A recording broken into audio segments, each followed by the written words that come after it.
السلام کی سیرت کے اوپر مختلف جہتوں کے ساتھ گفتگو کی جائے گی. تاریخی حوالہ جات کو بھی دیکھا جائے گا، ان کی سیاسی زندگی کو بھی دیکھا جائے گا، ان کی علمی زندگی کو بھی دیکھا جائے گا، ان کی اس عظیم جدوجہد کو دیکھا جائے گا کہ جس طرح سے انہوں نے اسلام کو ایک عظیم جو ایک بھنور کے اندر آ چکا تھا، اس کو کس طرح سے جو ہے وہ نکالا اور ہمیشہ کے لیے زندہ و جاوید کر دیا. ان تمام چیزوں کے اوپر جو ہے وہ امام حسن علیہ السلام سے جو کچھ مربوط تاریخی حقائق ہیں ان کو کوشش کریں گے کہ اپنے وقت میں رہتے ہوئے آپ کی خدمت عالیہ میں عرض کی جائیں. اور اس بہترین موضوع کے اوپر ہمارے ساتھ گفتگو کرنے کے لیے موجود ہیں علامہ سید نجم الحسن نقوی صاحب.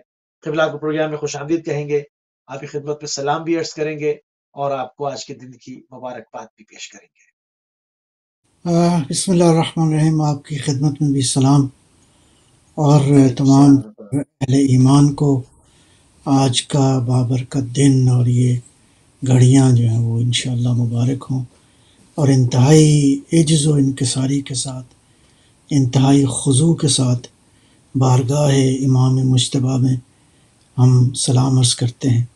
اور آپ کے والدین جو ہیں وہ ان کی خدمت میں بھی انتہائی انکساری سے سلام عرض کرتے ہیں. اور ذریت پیغمبر اکرم کا پہلا مصداق آج اللہ نے فاطمہ کی سبحان گود اللہ. میں عطا. تو آقا و مولا رسول اللہ صلی اللہ علیہ وآلہ وسلم صلی کی اللہ علیہ وسلم. اللہم بارگاہ صلی اللہ. اقدس میں بھی انتہائی ان کے پہلے دوسرے جانشین اور ذریت کے پہلے مصداق کی آمد پر ہم عرض تہنیت عرض کرتے ہیں، تاکہ اس تہنیت کے نتیجے میں ہمارے گناہ بھی بخشے جائیں، ہماری دنیا و سبحان اللہ. آخرت بھی بہتر ہو، اور انشاءاللہ اس مولود بابرکت کی عزت و عظمت سے انشاءاللہ ماہ سیام کی انشاءاللہ. برکتوں سے ہمارے دامن کو پروردگار منور اور معمور سبحان فرمائے. اللہ. سبحان اللہ قبلہ. سبحان اللہ. تو ناظرین جو سیرت امام حسن مجتبیٰ علیہ السلام سے پروگرام کا جو آغاز کریں گے، تھوڑی سی تمیدی گفتگو کریں گے، آپ کی سیرت کو جاننے کی اور سمجھنے کی کوشش کریں گے. قبلہ سیرت امام حسن پیش فرمائیے.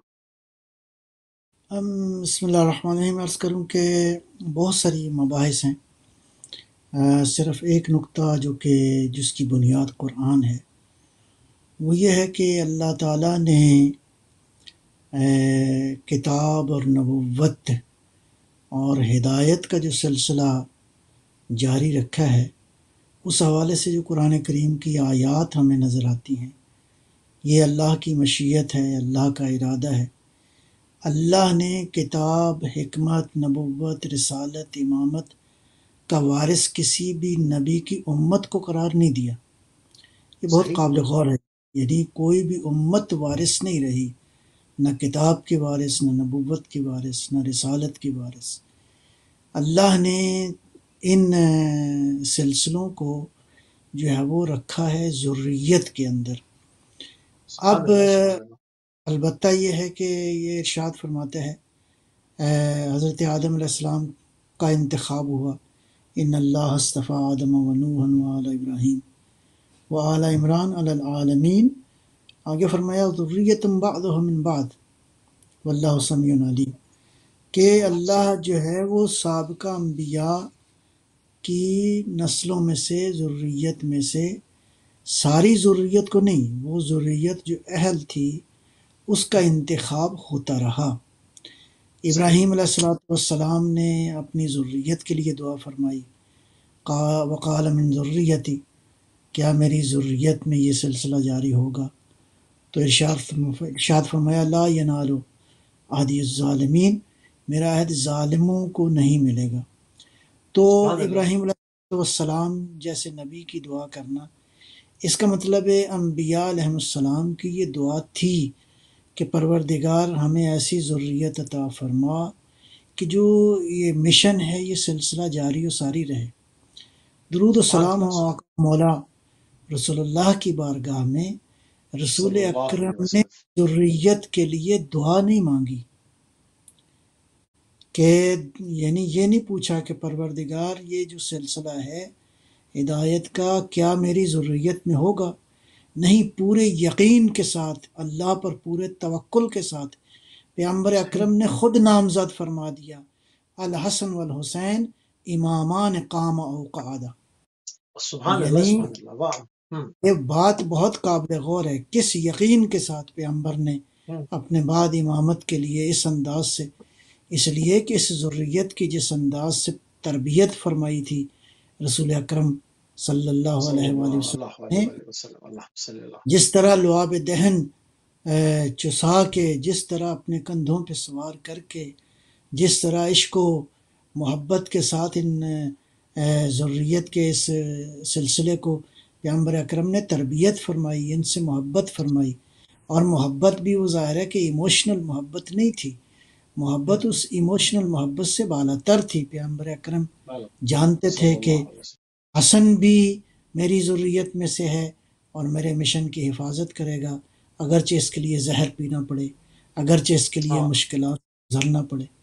میرا بیٹا حسین بھی جو ہے وہ میرے اس مشن کو جاری رکھے گا، اگرچہ اس کے لیے خون کی قربانی دینی پڑے۔ کسی یعنی نے یعنی پوچھا، یعنی نگاہ رسالت میں تھا کہ ان کے آگ بند ہوتے ہی معاملات کس نہج پہ جا کے سر اٹھائیں گے، کہ وہ اس کا سارا بندوبست فرما رہے تھے۔ وہ ایک پہلو ہے۔ میں عرض کروں کہ ہوں، آیا یہ قیامت تک سلسلہ جاری رہنا تھا؟ یقیناً صحیح، پیغمبر کو شوق، اب اس رسالت کو، اس نبوت کو جو ختم نبوت ہے، اس کی حفاظت کے لیے پیغمبر نے کوئی انتظام تو کرنا تھا۔ اب وہ بے شک، امت کے سپرد تو نہیں کر کے جا سکتے، اس لیے کہ امت تو ہوتی ہے محتاج ہدایت، یعنی امت کی ہدایت کے لیے کسی ہادی کی ضرورت ہے۔ تو میں یہ عرض کر رہا ہوں کہ یہ جو انبیاء ذریت کی دعائیں مانگتے رہے، یہ جو انبیاء علیہ السلام نے ذریت کی دعائیں مانگی، اللہ نے ذریتوں میں سے بعض ذریتوں کا انتخاب کیا، ذریتم بعضها من بعض، تو یہ ذریت کا انتخاب اللہ فرماتا رہا۔ میں عرض یہ کر رہا ہوں کہ انبیاء نے دعائیں مانگی، پیغمبر نے دعا نہیں مانگی، اعلان کر دیا۔ سبحان اللہ، سبحان اللہ، بہت ہی ظریف نقطہ ہے میری یہ، سبحان اللہ۔ میری ہوں، نبوت کے وارث کون ہیں، کون ہے؟ میرے مشن کے وارث کون ہیں؟ اور سبحان ذریت اللہ، میں پہلا مصداق جو ہے وہ امام مجتبیٰ صلوات اللہ سلام اللہ علیہ اللہم کی صلی ذات اقدس اللہم ہے، صلی اللہ، درود و سلام ہو امام مجتبیٰ کے اوپر۔ لہٰذا اللہم ایک صلی اللہ نقطہ تو یہ ہے۔ دوسرا نقطہ یہ ہے کہ ذریت ظاہر ہے کہ پیغمبروں کی نبوت، پیغمبروں کی حکمت، پیغمبروں کی رسالت کی وارث نہ امت ہوتی ہے، نہ زوجات ہوتی ہیں، بیویاں بھی نہیں ہوتی، کوئی اور رشتہ دار بھی نہیں ہوتے، ذریت ہوتی ہے۔ اور یہ ذریت کا سلسلہ قرآن کریم نے، اب بیٹے کا بیٹا بھی ذریت ہوتا ہے، بیٹی کا بیٹا بھی ذریت ہوتا ہے، یہ تو بالکل صحیح، قرآن کریم نے ثابت کر دیا۔ حضرت نوح علیہ السلام کے حوالے سے جو ہے وہ قرآن فرماتا ہے کہ نوح جو ہے، نوحًا ھدینا من قبل ومن ذریتہ، اور ہم نے نوح کو ہدایت کی، اور اس کی ذریت میں سے کون ہے؟ داؤد ہے، سلیمان ہے، ایوب ہیں، یوسف ہیں، موسیٰ ہیں، ہارون ہیں، سبحان اللہ، زکریا ہیں، یحییٰ ہیں، عیسیٰ ہیں۔ اور کسی نے پوچھا، اس نے ہارون الرشید نے پوچھا اپنا حضرت امام موسیٰ کاظم علیہ السلام اللہم سے، صلی اللہم آپ تو صلی اللہ، پیغمبر کی بیٹی کی اولاد ہیں، تو آپ کیسے ذریت ہو گئے؟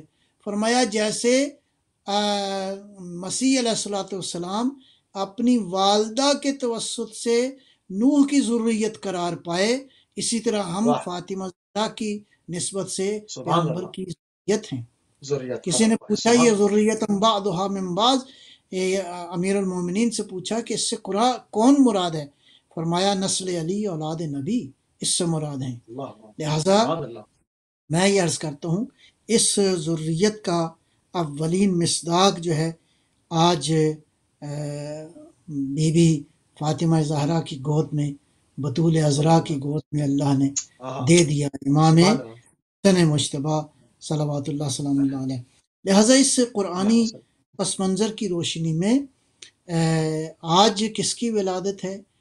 اس ذریت کے پہلے فرد کی ولادت اللہ، ہے جو کہ وارث ختم نبوت ہے، جو وارث سبحان اللہ، حکمت تو نبوت پیغمبر اکرم ہے، اور صلی اللہ اللہ نے یہ حال اس سلسلے کو جو ہے وہ یہیں پہ رکھا ہے، جیسے ارشاد فرمایا وَوَهَبْنَا لَهُ إِسْحَاقَ وَيَعْقُوبَ وَجَعَلْنَا فِي ذُرِّيَّتِهِ النَّبُوَّةَ وَالْكِتَابَ، ہم نے ابراہیم کی ذریت میں کتاب و نبوت کو رکھا ہے، لہذا ذریت کی اس اعتبار سے اہمیت، اس اعتبار سے ایک نقطہ اور جو قابل غور ہے، اس کا مطلب ہے بسم اللہ امام بسم اللہ مجتبیٰ علیہ الصلوۃ والسلام اگر علیہ السلام وارث صلی اللہ ختم نبوت ہیں، امام مجتبیٰ علیہ الصلوۃ والسلام اگر واقعاً پیغمبر اکرم کی اسی سلسلہ ہدایت کے وارث ہیں، تو اس کا مطلب ہے اللہ عالم حیث یجعل رسالتہ، اللہ کسی ایسی جگہ پہ اپنی رسالت کو نہیں رکھتا جو اہلیت نہ رکھتا ہو۔ اس کا مطلب ہے امام مجتبیٰ کامل اہلیت رکھتے تھے، تو اسی اعتبار سے ختمی مرتبت کی ہدایت، ان کی نبوت، ان کی حکمت، ان کے تمام تر اوصاف کے وارث ہیں امام مجتبیٰ۔ لہٰذا اس اعتبار سے اگر آپ فرامین کو دیکھیں تو بھی یہ بات ثابت ہے، آپ کی امامت ثابت ہے، آپ کی ولایت ثابت ہے، آپ کا علم ثابت ہے، آپ واقعاً اس زمین پر اللہ کی ربوبیت کی دلیل ہیں، خدا کی وحدانیت کی دلیل ہیں، پیغمبر اکرم کی نبوت کی دلیل ہیں۔ ارشاد فرمایا لو کان العقل رجلا لکان الحسن، سرکار ختمی مرتبت صلی اللہ علیہ وآلہ سبحان وسلم اللہ، نے ارشاد کیا بات کہ ہے، اگر عقل مجسم ہو جائے، انسان کی مجسم شکل ہو میں جائے، آئے، اگر عقل حسن، مجسم ہو کر آ جائے واہ، اور اس کو کوئی دیکھنا چاہے تو وہ میرا بیٹا حسن مجتبیٰ ہے۔ حسن، سبحان اللہ، اللہ اللہ اکبر، اکبر، اللہ اکبر، اللہ اللہ اکبر۔ اکبر، اللہ اکبر، یا اسی طرح سبحان اللہ، ختم مرتبت صلی اللہ علیہ وآلہ وسلم کا وہ فرمان جس میں ارشاد فرمایا اشبہت خلقی و خلقی، اصلاً میری کریشن کے مشابہ میرا بیٹا حسن تم ہو، اور میرے اخلاق کا وارث بھی تم ہو، یعنی میرے سبحان اللہ، خلق اور خلق میں جو مشابہ مشابہ ترین ترین ہے، ہے وہ امام بیٹا حسین حسن آپ مجتبیٰ ہو۔ صاحب۔ یا اچھا ارشاد فرمایا، جی جی، جی جی، بسم اللہ بسم اللہ بسم اللہ، ہاں، یا ارشاد فرمایا انت سید وابن سید و اخو سید و انت امام وابن الامام و اخو امام، انت حجت وابن حجہ و اخو حجہ و انت ابو حجیج تسعۃ تاسعہم قائمہم۔ عجیب خوبصورت حدیث ہے، اے بیٹا حسن، آپ سید ہو، آپ سید کی اولاد ہو، آپ سید کے بھائی ہو، آپ امام ہو، آپ امام کے بھائی ہو، آپ امام کے بیٹے ہو، آپ حجت خدا ہو، آپ حجت خدا کے بیٹے ہو، آپ حجت خدا کے بھائی ہو، آپ جو ہے وہ ان 9 حجتوں کے والد ہو، اور اس میں 9واں جو ہے وہ قائم ہے۔ یہ باتیں یہ معمولی ہیں؟ آیا یہ باتیں ایسے ہی ہیں کہ انسان درگزر کرے ان باتوں سے؟ یعنی اس عظمت کے ساتھ امت نے ابھی تک جو بات سمجھی ہے وہ ہے کہ پیغمبر ان نانا تھے اور اپنے نواسوں سے بڑی محبت کرتے تھے۔ عزیز من، یہ روایات بتا رہی ہیں، امام حسن مجتبیٰ کی زندگی بتا رہی ہے، قرآن کریم کی آیات بتا رہی ہیں کہ معاملہ خالی ایموشنل محبت کا نہیں تھا، اس سے نہیں تھا، بالاتر تھا۔ امام والا حسن تھا، مجتبیٰ حجت الہی ہیں، امام حسن بے شک، مجتبیٰ ختم نبوت کے بے وارث شک، ہیں، امام حسن سبحان اللہ، مجتبیٰ عقل مجسم ہیں۔ یا ایک ارشاد میں اللہ ارشاد اکبر، فرمایا، اللہ، ایک روایت میں سید العالمین نبی مکرم اسلام صلوات اللہ سلام اللہ علیہ نے ارشاد فرمایا صلی اللہ علیہ وَسَيِّدُ الشَّبَابِ أَهْلِ الْجَنَّةِ حُجَّةُ اللَّهِ عَلَى الْأُمَّةِ أَمْرُهُ أَمْرِي وَقَوْلُهُ قَوْلِي مَنِ اتَّبَعَهُ فَإِنَّهُ مِنِّي وَمَنْ عَصَاهُ فَإِنَّهُ لَيْسَ مِنِّي۔ قابل غور ہے یہ حدیث کہ ختمی مرتبہ صلی اللہ علیہ وآلہ وسلم نے ارشاد فرمایا اللہ صلی اللہ کہ میرا بیٹا حسن کون ہے؟ شباب اہل الجنہ ہے، سید شباب اہل الجنہ ہے، یہ حجت ہے امت کے اوپر، اس کا امر میرا امر ہے، اس کا حکم میرا حکم ہے، اور اس کا قول جو ہے وہ میرا قول ہے۔ میرا اللہ اکبر، قول ہے، بے شک، یعنی سبحان اللہ، جس کے سبحان امر اللہ، کو پیغمبر اپنا امر قرار دیں، اپنا جس کے امر قول قرار کو دیں، واہ، پیغمبر اپنا قول قرار دیں، جس کے بارے میں یہ ارشاد فرمائیں جس نے حسن مجتبیٰ کی اطاعت کی اس نے میری سبحان اللہ، اطاعت کی، اور سبحان اللہ، سبحان اللہ، جس نے حسن مجتبیٰ کی نافرمانی کی اس نے میری نافرمانی کی۔ امام مجتبیٰ کو اچھا سمجھنے کی قبلہ مولا کا سیاسی دور کیسا تھا؟ اس وقت حالات کیسے تھے؟ اس وقت مشکلات کیا تھیں؟ اس وقت کے تقاضے کیا تھے؟ اس وقت کیا شرائط، سیاسی شرائط کیا تھی؟ کس شرائط کے میں تحت جو ہے وہ میں سارے معاملات؟ کرتا ہوں تھوڑی سی، اگر آپ اجازت دیں، ایک دو پہلو اور میں عرض کر لوں کہ جی کس بڑی شخصیت کا ہم ذکر کر رہے ہیں، تاکہ اس واہ، سیاست کو بھی ہم سمجھیں کہ سیاستدانوں نے کیا کیا اور کس انداز سے جو ہے وہ انحرافات پیدا کیے۔ تو امام مجتبیٰ علیہ الصلوۃ والسلام وارث ختم نبوت ہیں۔ امام مجتبیٰ علیہ الصلوۃ والسلام کی شخصیت کے اور بھی کئی پہلو ہیں، جس میں ظاہر ہے کہ اگر کوئی شخص انسان جو ہے وہ اللہ کی طرف سے حجت الہی ہے تو اس کے ساتھ، اس کا پبلک کے ساتھ ڈیلنگ کیسی ہونی چاہیے، انسانوں کے ساتھ۔ اس سلسلے میں صرف دو واقعات عرض کروں گا کہ آپ کی ڈیلنگ کے حوالے سے آپ کس قدر سخی تھے۔ یہ خاندان ظاہر ہے سخاوت کا خاندان ہے، یہ خاندان شجاعت کا خاندان ہے، یہ خاندان عصمت و حکمت و طہارت کا خاندان ہے، یہ خاندان نبوت کا خاندان ہے۔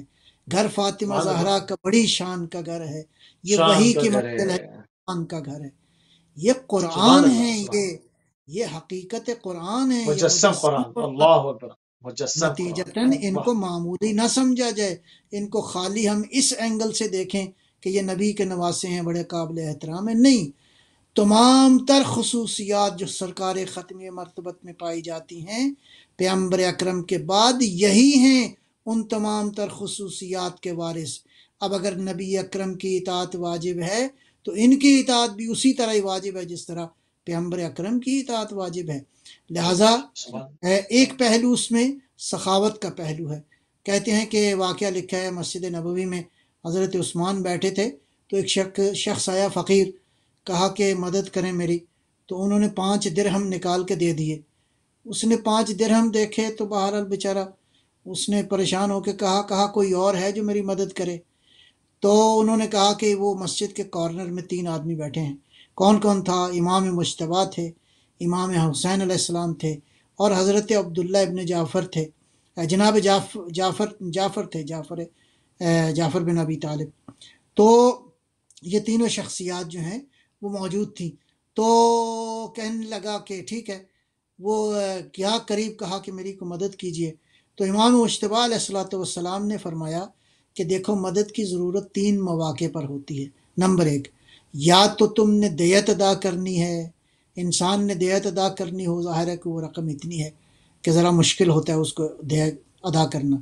دوسرا، یا یہ ہے کہ کسی کے اوپر قرض اتنا ہو جو کمر شکن ہو، اس کو ادا نہیں کرتا تو پھر سوال کرے، کسی سے مدد مانگے۔ تیسرا یہ ہے کہ واقعاً فقیر اتنا ہو گیا ہے کہ جو ہے وہ اس کو مدد کی ضرورت ہے۔ دیکھیں، اس کے بعد فرمایا کہ ان میں سے کون سی پوزیشن ہے، تو اس نے عرض کیا کہ میں بہرحال ان میں سے ایک حالت جو ہے وہ میری ویسی ہے۔ تو امام مجتبیٰ علیہ السلام نے 50 دینار نکال کے دیے، درہم نہیں، دینار نکال کے دینا، دیے۔ اور امام حسین علیہ السلام نے ایک کم 50 دینار نکال کے دیے۔ اور جناب غالباً جعفر جی ہاں، جعفر بن ابی طالب تھے، عبداللہ ابن جعفر تھے، معاف کیجیے گا، عبداللہ، جناب عبداللہ ابن جعفر تھے رضی اللہ تعالیٰ عنہ، تو انہوں نے 2 کم 50 دینار دیے۔ اچھا، اس روایت میں بہت ہی عجیب و غریب ہے۔ ایک تو یہ ہے کہ مدد بھی فرمائی اور ساتھ ہدایت بھی ارشاد فرما دی۔ دوسرا نقطہ یہ ہے کہ امام حسن نے 50 دینار دیے، حسین نے 1 کم دیے، جناب عبداللہ ابن جعفر نے 2 کم دیے۔ گویا پروٹوکول کا بھی خیال رکھا، احترام کا بھی۔ اب یہ واپس پلٹ کے آیا اسی کارنر میں جہاں حضرت عثمان بیٹھے تھے، سارا واقعہ سنایا، کہا آپ نے تو نہ کچھ پوچھا اور نہ ہی کوئی سوال کیا، اور میری مدد بھی ایسی کی کہ میری بہرحال ضرورت ہرگز اس سے پوری نہیں ہوتی تھی، تو انہوں نے مجھے اس طرح جو ہے وہ عطا کیا ہے۔ تو کہنے لگے ہاں، یقیناً علم و حکمت اور نیکی اور فضیلتوں کا مرکز یہی خاندان ہے۔ تو اس اعتبار سے یہ خاندان کوئی معمولی خاندان نہیں ہے۔ اب چلتے ہیں اگلے مرحلے کی طرف جو سوال آپ نے کیا ہے، بالکل، جی ہاں، سیاسی سیاسی حالات کے سیاست، حوالے سے۔ ایک نقطہ تو یہ سیاسی ہے دور، بہت ہی قابل غور اور قابل دقت یہ ہے، امام حسن علیہ الصلوۃ والسلام کی پوزیشن اس وقت کیا تھی جب یہ سارے حالات تھے، اور وہ حالات میں آپ کی جو سیاسی پوزیشن تھی، آپ خلیفۃ المسلمین تھے، آپ مسلمانوں کے امیر تھے، اور جو ہے وہ مسلمانوں کے امیر کے خلاف جو ہے وہ برسر پیکار ہونا امت کے بنائے ہوئے قواعد و ضوابط کے مطابق جائز نہیں تھا، حرام تھا۔ نتیجتاً اصل خلافت کا وارث اور مالک جو ہے امام حسن مجتبیٰ تھے، لیکن مشکل یہ ہے کہ امام علی علیہ الصلوۃ والسلام کی دردناک اور المناک شہادت کے بعد امت کے اندر امیر شام نے جو حالات پیدا کیے، وہ حالات یہ تھے، اور مختلف جو طریقہ کار یا ٹیکنیک استعمال کی، کسی کو دھونس کے ذریعے، کسی کو پیسوں کے لالچ کے ذریعے، کسی کو قتل کی دھمکی کے ذریعے جو ہے وہ امت کے اندر خلفشار پیدا کیا، یہ امیر شام نے کیا۔ یعنی امیر شام نے یہ سارا کچھ، امیر شام تھا جس نے امیر المومنین علی ابن ابی طالب علیہ الصلوۃ والسلام کو گالی، خلیفۃ المسلمین کو گالی، امیر کائنات کو گالی کی جو بنیاد رکھی، اور یہ سلسلہ بنی امیہ میں تقریباً 80 سال تک جاری رہا۔ لہٰذا حالانکہ واضح حدیث موجود ہے جس نے جو ہے وہ علی کے اوپر سب کیا، اس نے مجھ پہ سب کیا، واضح حدیث ہے۔ دیکھیں وہ تو اپنی جگہ پہ ہے، لیکن میں کہتا ہوں ایک طرف تو یہ ابھی ضروریت والی آیات میں نے پڑھی ہیں کہ علی علیہ السلام من کنت مولا فہذا علی مولا، یعنی نبی اکرم صلوات اللہ سلام اللہ علیہ کی شخصیت کا کامل ترین جو تسلسل ہے وہ امام علی علیہ الصلوۃ والسلام ہے۔ علم میں، زہد میں، تقوی میں، شجاعت میں، سخاوت میں، نبوت کی وراثت میں، قرآن کریم کی وراثت میں، وہ علی جو حق کے ساتھ ہے، حق علی کے ساتھ ہے، وہ علی جو حق کا مظہر ہے، اس کے خلاف اس طرح کی حرکت، اس کا کیا جواب ہے؟ اس سوال کا کیا جواب ہے؟ یہ ایسے ہی ہے کہ آپ علی کو گالیاں دے رہے ہیں، گویا آپ پیغمبر اکرم کو گالیاں دے رہے ہیں، گویا آپ ختم نبوت کے منکر ہیں، گویا آپ قرآن کے منکر ہیں، گویا آپ حق کے منکر ہیں۔ بہت ساری باتیں یہاں پہ ہیں۔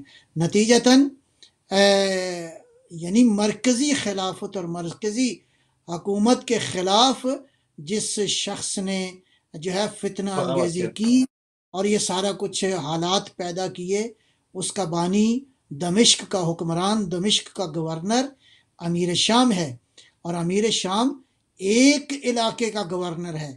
علی ابن ابی طالب خلیفۃ المسلمین ہیں، امام مجتبیٰ صلوات اللہ سلام اللہ علیہ خلیفۃ المسلمین ہیں۔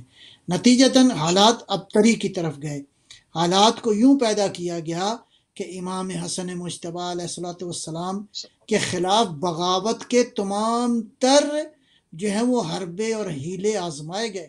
نتیجتاً امت جو ہے وہ اس مشکل میں پیش آ گئی کہ اب امام مجتبیٰ علیہ الصلوۃ والسلام اگر جنگ کرتے ہیں تو اسلام نہیں رہتا،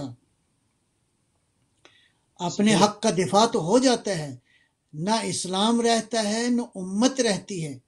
نتیجتاً ہم دیکھتے ہیں کہ ایسے مشکل ترین حالات میں اب پیغمبر اکرم کے صلوات اللہ سلام اللہ علیہ کے اس جانشین کو، اس وارث کو، اس ذریت کے پہلے فرد کو اب کیا کرنا چاہیے جب حالات ایسے ہوں؟ تو یقیناً کوئی ایسی راہ اختیار کرنی چاہیے کہ جس سے امت بھی بچ جائے اور اسلام کی حقیقت بھی بچ جائے۔ چلو ٹھیک ہے، اقتدار ملے نہ ملے، اگرچہ اقتدار نہیں ملا تو اس کا نقصان امام حسن مجتبیٰ کو نہیں ہوا، امت کو ہوا، کہ جس طرح جو ہے امیر شام نے حکومت کی اور جن قوانین کو، جن اصولوں کو اس نے مطلب رائج کیا، اور اسلام کی دھجیاں جس طرح اس شخص نے بگاڑی، وہ تاریخ کا اپنی جگہ پر حصہ ہے۔ لہٰذا اب ضرورت تھی کہ کیا وہ جو معاہدہ امن ہوا اس کی شقیں کو بھی قبلہ صلی اللہ علیہ وسلم میں عرض کرتا ہوں، اب چارہ ہی نہیں تھا کہ اپنے جد امجد کی طرح، اگر پیغمبر اکرم نے دفاعی طور پہ جنگوں کی سربراہی فرمائی، لیکن بعض قبائل کے ساتھ اسی طرح صلح حدیبیہ کا جو معاملہ ہے یہ سارا پیش آیا۔ البتہ یہاں پہ ایک نقطہ قابل غور ہے، یہ صلح حدیبیہ ہو یا صلح امام حسن مجتبی ہو، یہ ہرگز اس کا معنی بیعت نہیں ہے، ہرگز اس کا معنی دست برداری نہیں ہے۔ نبی اکرم نے بھی اگر صلح کی عرب کے بعض قبائل کے ساتھ یا اسی طرح صلح حدیبیہ کے موقع پر، پیغمبر اکرم نے سر کو نہیں جھکایا، پیغمبر اکرم نے حالات کو دیکھتے ہوئے تاکہ امت محفوظ رہے، انسانوں کی گردنیں نہ کٹیں، خون زمین کے اوپر نہ گرے، ایک معاہدہ کیا، ایک پیس ٹریٹی کیا، پیغمبر اکرم نے بھی کیا اور آپ کے اس بیٹے امام مجتبی علیہ السلام نے بھی وہ پیس ٹریٹی کیا ہے، نہ یہ کہ وہ دستبردار ہو گئے اور بس معاملہ ختم ہو گیا، نہیں، معاملہ ختم نہیں ہوا۔ اور اس کی شقوں کے ذریعے سے برملا کر دیا گیا امیر شام کن سطور کے اوپر حکومت کر رہا ہے، میں چند ایک شقیں عرض کرتا ہوں، خطوط پہ۔ بسم اللہ بسم اللہ۔ چند ایک شقیں، پہلی شق جو ہے وہ یہ تھی کہ بلکہ ایک نقطہ میں عرض کر دوں، معاویہ نے ایک خالی پیپر جو ہے دستخط کر کے بھیجا کہ میں یہ دستخط کر کے بھیج رہا ہوں، آپ جو شرائط لکھیں گے وہ میں ماننے کے لیے تیار ہوں۔ اس کے بقول جو اس نے کہا اور تاریخ نے لکھا اور بعد میں ویسا نہ ہوا کہ آپ مجھ سے جنگ کیوں کر رہے ہیں، حالانکہ امام حسن جنگ نہیں کر رہے تھے، خود معاویہ جنگ پر، اور معاویہ جو ہے وہ آگ کے شعلے بھڑکانے کو تیار تھا، لیکن اس نے مکاری کا اظہار کرتے ہوئے کہا کہ آپ مجھ سے جنگ کرنا چاہتے ہیں، میں صرف یہ چاہتا ہوں کہ آپ میری حکومت کو تسلیم کریں اور باقی کتاب و سنت جو ہے وہ میں اس کو نافذ کر دیتا ہوں، اب آپ کریں یا میں کروں، لہٰذا یہ شرائط لکھو، اور جو ہے وہ میں نے دستخط کر دی ہیں۔ اب پہلی شرط امام مجتبی علیہ السلام نے ان حالات میں لکھی تو وہ یہ کیا تھی؟ حسن ابن علی علیہ السلام فرماتے ہیں کہ میں حکومت معاویہ کو دیتا ہوں اس شرط پر کہ معاویہ قرآن پر اور سنت پیغمبر پر عمل کرے۔ یہ واضح کر دیا اس شرط کے ساتھ کہ معاویہ ایسا نہیں کر رہا، نہ قرآن پہ عمل کر رہا ہے نہ سنت نبوی پر عمل کر رہا ہے۔ دوسری شق وہ یہ تھی کہ معاویہ کے بعد اگر معاویہ مر جائے، دنیا سے چلا جائے، تو خلافت حسن ابن علی کو ملے گی، اور حسن ابن علی کو اگر کوئی معاملہ پیش آ جائے تو اس کے بعد کسی کو جانشین انتخاب کرنے کا حق نہیں ہوگا، معاویہ کسی کو بھی جانشین انتخاب نہیں کرے گا، بلکہ اگر حسن دنیا سے چلے جائیں تو معاویہ یہ حکومت، یہ خلافت جو ہے وہ حسین کو دے گا، میرے بھائی حسین ابن علی کو۔ کس طرح واضح کر دیا کہ معاویہ شرائط میں وہ جو اس نے کہا کہ یہ بلینک ہے چیک جو آپ لکھ دیں گے مجھے قبول ہے، آیا ان شرائط پہ عمل ہوا؟ سوال تو بار بار یہ پیدا ہوا ہے، آیا ان شرائط پہ عمل ہوا؟ آیا قرآن و سنت پر عمل ہوا؟ آیا اس شرط پر کہ معاویہ کسی اور کو جانشین نہیں بنائے گا، میرے بعد اگر بنائے گا تو وہ حسین ہوں گے، آیا اس شرط پر عمل ہوا؟ تیسری جو بڑی اہم بات ہے، آج کے بعد میرے بابا علی ابن ابی طالب، بلکہ امیر المومنین علی ابن ابی طالب کو یہ جو تم نے سلسلہ کیا ہے اہانت کا، لعنت بھیجنے کا، اور یہ لعنت بھی آپ کو پتہ ہے نماز جمعہ میں بھیجی جاتی تھی، یہ لعنت سجدوں میں بھیجی جاتی تھی، یہ آیا واقعاً وصی رسول کے بارے میں اس طرح کی روش ہونی چاہیے؟ کیا واقعاً علی کے بارے میں اس طرح کی روش ہونی چاہیے؟ ایسی روش کا انتخاب کرنے والا کون ہے؟ تاریخ پہ نہ جاؤ، ڈائریکٹ قرآن کے اصولوں اور نصوص کو دیکھو کہ ایسا عمل کرنے والا شخص جو ہے وہ کون ہے۔ لہٰذا اس ساری اہانت کو ختم کیا جائے گا، اور ان میں ایک شرط جو ہے وہ یہ بھی تھی کہ معاویہ جو ہے عرب کے خصوصاً شام، عراق، حجاز، ان میں جتنی بھی نسلوں اور قوموں کے لوگ پائے جاتے ہیں ان سے کینہ نہیں رکھے گا، ان کے سابقہ غلطیوں گناہوں کو معاف کرے گا اور ان کے ساتھ اچھا برتاؤ کرے گا۔ تو یہ جو ہے وہ بہرحال اس میں ایک شرط یہ بھی تھی کہ 5 ملین درہم جو ہے وہ بیت المال کے کوفے میں موجود ہے، وہ معاویہ جو ہے وہ امام حسن علیہ الصلوۃ والسلام کے مشورے سے خرچ کرے گا، اور یہ معاملہ جو ہے وہ بنی ہاشم کے ساتھ مربوط ہے۔ اب یہ صلح نامہ امام حسن علیہ السلام نے بھی دستخط کر دیے، دے دیا، اور اس کے بعد کیا ہوا؟ یہ صلح نامہ جب گیا تو اب معاویہ نے مسجد میں جا کے خطاب کیا اور اس صلح نامے کو پھاڑ کے پاؤں میں رکھا، کہا یہ وہ صلح نامہ ہے جو میں نے بھیجا تھا حسن ابن علی کو، اور یہ میرے پاؤں میں اس کو رونتا ہوں۔ پہلے ہی مرحلے میں معاویہ نے ان ساری شرائط کا خانہ خراب کر دیا، ملیا میٹ کر دیا۔ آیا قرآن کہتا ہے کہ اپنے وعدوں کو وفا کرو؟ آیا قرآن کہتا ہے کہ امانتوں کو لوٹا دو؟ آیا قرآن بالکل کہتا ہے۔ قرآن تو یہ کہتا ہے کہ اگر معاہدہ کرو، حتیٰ کسی فاسق و فاجر اور کافر سے بھی کوئی معاہدہ کرو تو اس معاہدے کو پورا کرو۔ یہاں تو پورا کرو، ذریت صحیح، رسول سے معاہدہ تھا، یہاں تو رسول اللہ کے جان جگر سے معاہدہ تھا، یہاں تو وارث قرآن و حقیقت قرآن سے معاہدہ تھا۔ اس معاہدے کا یہ حشر کیا گیا، اور اس کے بعد معاویہ نے خطاب کرتے ہوئے کہا، لوگو میں تمہارا خلیفہ ہوں، اور میں کوئی قرآن و سنت نافذ کرنے کے لیے نہیں آیا، میں تمہیں کوئی نماز روزے کا حکم دینے کے لیے نہیں آیا، میں نے تو بس حکومت چاہیے تھی، دیٹس اٹ، وہ معاملہ میرا حل ہو گیا ہے۔ لیکن اس کے برعکس کیا ہوا؟ اس کے برعکس امام مجتبیٰ درود السلام ہو، ہماری عاجزانہ درود صلی اللہ السلام ہو آپ کی بارگاہ میں، صلی اللہ لیکن علیہ یہ وہ ہیں جو وارثان قرآن ہیں، یہ وہ ہیں جو سیرت پیغمبر کے وارثان ہیں۔ امام مجتبیٰ کے اس معاہدے کو اس طرح تار تار کر دیا گیا، اچھا، پریکٹیکلی نہیں کیا گیا۔ اس سے فائدہ کیا ہوا؟ اہل بیت علیہ السلام کے جو چاہنے والے تھے میں ان کو عرض جو، کرتا ہوں، جی ہاں، جی ہاں، ان کو کیا فائدہ ہوا؟ 2 فائدے ہوئے، میں عرض کرتا ہوں۔ نتیجتاً اس کا جو ہے وہ اس انداز سے استقبال کیا گیا، لیکن درود السلام ہو امام مجتبیٰ کی ذات پر، جب تک زندہ رہے اس معاہدے کی پاسداری کی، قیام نہیں کیا، معاویہ کے خلاف مثلاً اس طرح لشکر کشی کا کوئی ارادہ نہیں کیا۔ اگرچہ اب اس کا مطلب ہے صلح کا پابند کون رہا؟ امام مجتبیٰ پابند رہے۔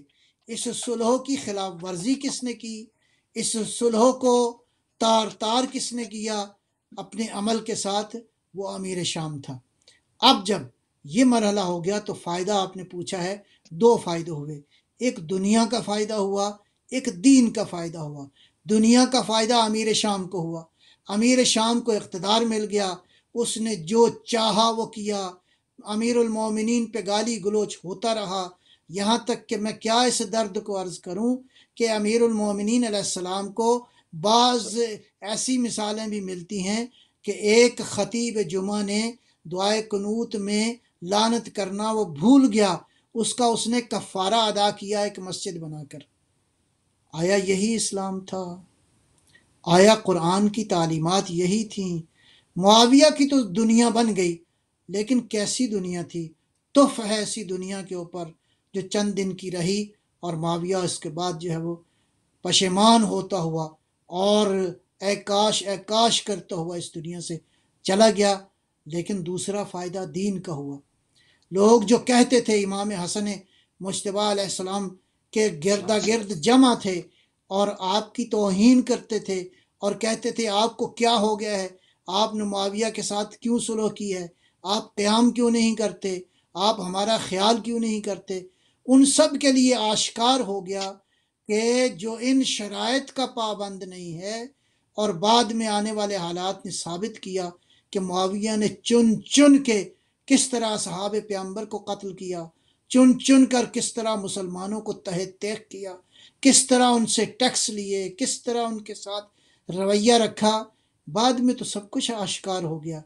لہٰذا دین کی حقیقت آشکار ہوئی، فائدہ دین کا ہوا، اگرچہ راستہ بڑا کٹھن تھا، اگرچہ مشکلات بہت زیادہ تھیں۔ اس کے لیے امام مجتبیٰ علیہ السلام کو زہر کا پیالہ پینا پڑا۔ اس کے لیے بہرحال حق حق ہے، اگرچہ پنپنے کے لیے اس کو ٹائم لگتا ہے، وقت گزرتا ہے.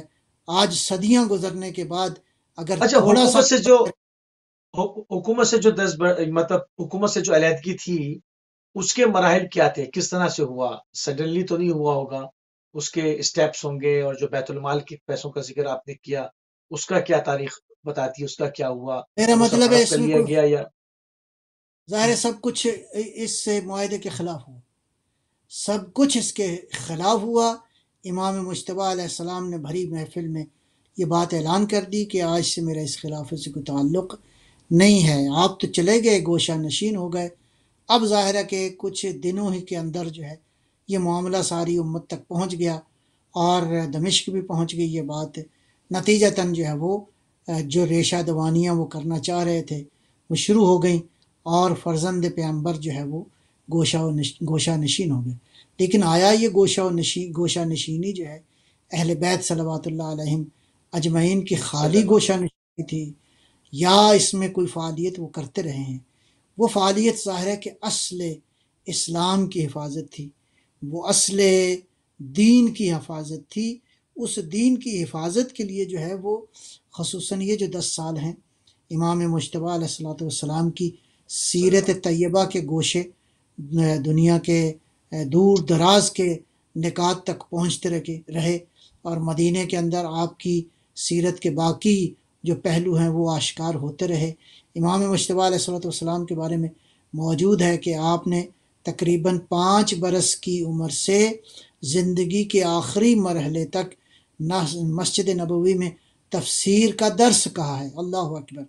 یعنی گویا در حقیقت ان ہستیوں کے ذمے یہی تھا کہ قرآن کی حقیقتوں کو کھولیں، سیرت پیغمبر صلی اللہ علیہ وآلہ وسلم کی علیہ وسلم کہ مختلف گوشوں کو، مختلف پہلوؤں کو جو ہے وہ آشکارا کریں. ایسا نہیں کہ امت سے ان کا رابطہ ختم ہو گیا تھا، امت کے افراد سے ان کا کوئی لینا دینا نہیں تھا، نہیں، رابطہ بھی تھا.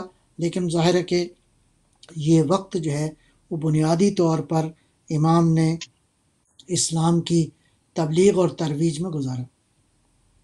صحیح. تو اگر اس میں جو اتنا وقت ہے، اس میں جہاں پر سید الشہداء نے قیام کیا ہے، وہ کتنا عرصہ رہا جہاں پر سید الشہداء جو ہے اس ان سارے معاملات کو دیکھتے رہے اور کربلا کی تیاری ہوتی رہی، یہ حالات مطلب حالات ایسے بنتے رہے؟ میں عرض کروں، یہ بات بھی کہا جاتا ہے کہ صلح امام حسن در حقیقت پہلا مرحلہ تھا واقع کربلا کا. اس کو 2 پہلوؤں سے دیکھا جا سکتا ہے. نمبر 1 کہ اب ظاہر ہے کہ دشمن اسلام جو ہے جو اسلام کے شکل میں تھا، اسلام کے لبادے میں تھا، اس دشمن کا ہاتھ بالکل کھل گیا. یعنی انتہائی کھلے ہاتھوں کے ساتھ اس دشمن نے ظلم کیا، اہل بیت علیہ السلام کے خلاف پروپیگنڈا کیا، امیر المومنین علیہ السلام کی شخصیت کو پوری طرح کوشش کی گئی کہ اس شخصیت کا منفی چہرہ جو ہے وہ امت کے سامنے پیش کیا جائے. اہل بیت کی جو ہے وہ شخصیتوں کو جو ہے وہ پیش کیا جائے کہ یہ ان کا کوئی دین کے ساتھ لینا دینا نہیں ہے. یعنی گویا جب حکومت مخالف ہو جائے تو بہرحال اس کا کچھ معنی ہوتا ہے. حکومت نے مخالفت کی، نتیجتاً ایڑی چوٹی کا زور لگا کر حکومت نے اہل بیت اور جو ہے وہ امت کے درمیان فاصلہ پیدا کرنے کی کوشش کی، اہل بیت اور اسلام کے درمیان فاصلہ پیدا کرنے کی کوشش کی، اور معاہدے کی شرائط کو پارا پارا کرتے ہوئے اس دشمن اسلام نے یزید جیسے کو حکمران بنایا، اس کو جان نشین بنایا. اب یہ مرحلہ یہاں تک پہنچ چکا تھا، امت میں انحراف اس طرح کا پیدا ہو چکا تھا کہ اب امام حسین علیہ الصلوۃ والسلام کا مرحلہ جو ہے وہ 2 طرح سے ہم دیکھتے ہیں. امام مجتبیٰ علیہ الصلوۃ والسلام کا جو معاہدے کا زمانہ ہے، اس سے لے کر معاویہ کے مرنے تک کا جو دور ہے، یہ 10 سال کا دور ہے. اس 10 سال 10 سال کے پورے. دور میں اس 10 سال کے دور میں امت کو اسلام سے، اہل بیت سے، قرآن سے دور کیا گیا۔ جب امت دور ہو گئی تو اب مرحلہ آ گیا امام مجتبیٰ علیہ الصلوۃ والسلام کی شہادت کے بعد امام حسین علیہ السلام پھر بھی خاموش ہیں۔ کس طرح خاموش ہیں؟ کسی نے کہا کہ اب تو آپ کے بھائی نہیں رہے تو اب آپ قیام کیوں نہیں کرتے؟ فرمایا میرے بھائی نے معاہدے پہ دستخط کیے ہیں، ہم اس معاہدے کے پابند ہیں۔ گویا اتنے سخت اور شدید حالات میں بھی سید الشہداء علیہ الصلوۃ والسلام نے قیام نہیں کیا، لہٰذا امت کے افکار میں، امت کے عقائد میں، امت کے اچھا، اس میں اعمال میں تبدیلیاں، اس میں بگاڑ کیا پیدا ہوا؟ جو سنتیں تھیں، جو رسول اللہ صلی اللہ علیہ وسلم سے چیزیں رائج کی تھیں، ان میں سے کوئی خاص چیزیں ایسی جن پر اگر فی البدیہہ آپ کی نگاہ جاتی ہو جو کہ تبدیل کر دی گئی؟ میں عرض کرتا ہوں تو اس قدر بگاڑ پیدا ہوا کہ دوریاں پیدا ہو گئیں، امت قرآن کی حقیقت سے، نبی اکرم کی سیرت سے دور ہو گئی۔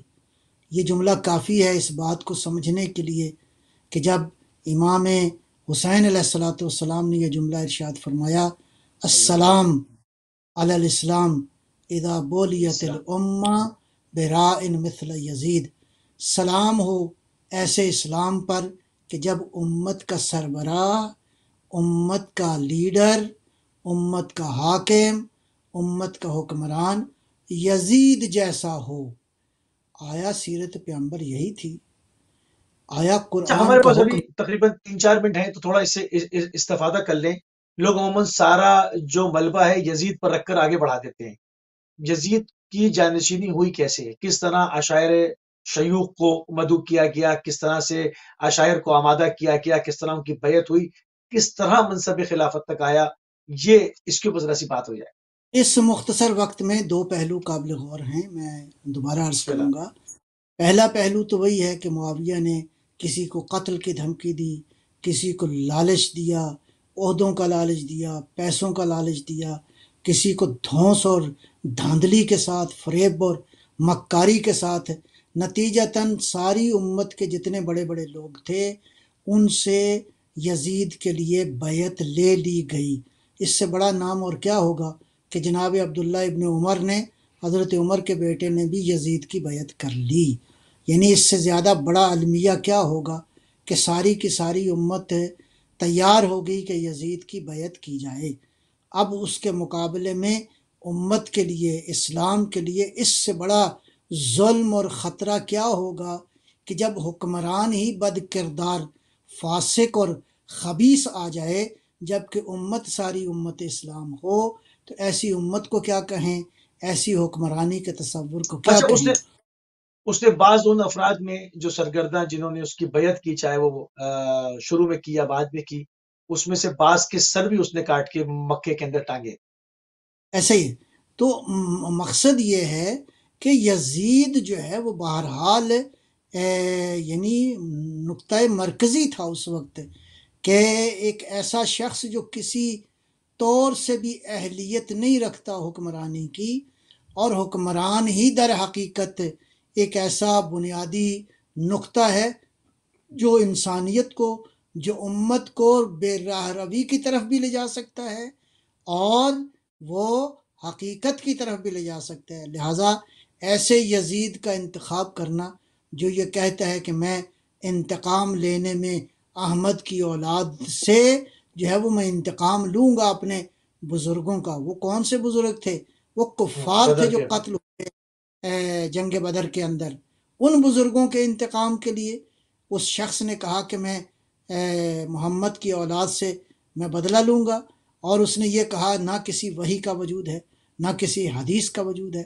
آیا اس ایسے شخص کو اس کے امت کا اشعار سربراہ موجود ہیں، ہونا چاہیے اشعار موجود ہیں، وحی النزل، کیا؟ کوئی ہاں، وحی نہیں اترے۔